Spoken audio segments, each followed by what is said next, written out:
నా నియోజకవర్గం మున్గోడు నియోజకవర్గంలో మాత్రం నేను మాత్రం ఎట్టి పరిస్థితుల్లో నేను నడవలేను. నాకు ఈ పదవి ఉన్నా లేకున్నా పదవి ముఖ్యం కాదు. నాకు ప్రజల ఆరోగ్యం ముఖ్యం, ప్రజల ప్రాణాలు ముఖ్యం. టెండర్ లేచి వైన్ షాప్ వాళ్ళకి ఏం చెప్తున్నామంటే, నేను మీరు టెండర్ లేదలుచుకుంటే వైన్ షాప్ల పక్కన పర్మిట్ రూమ్ అని ఉంటుంది. అది మా డే టైంలో తాగుతుర్రు. అక్కడికి వచ్చి అక్కడ అందరు చుట్టుపక్కల ప్రాంతంలో అందరికీ ప్రాబ్లమ్స్ అవుతున్నాయి.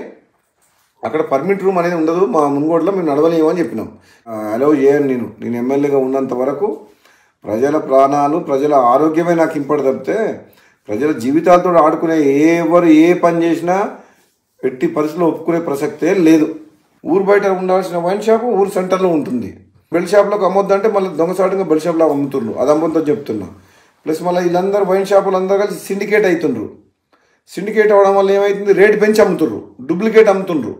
వేరే మండలాలు, వేరే నియోజకవర్గాలు, వేరే జిల్లా వాళ్ళు ఇక్కడ పార్టిసిపేట్ చేయొద్దు. ఇప్పుడు వైన్ షాప్ లొకేషన్స్ కూడా తప్పున్నాయి.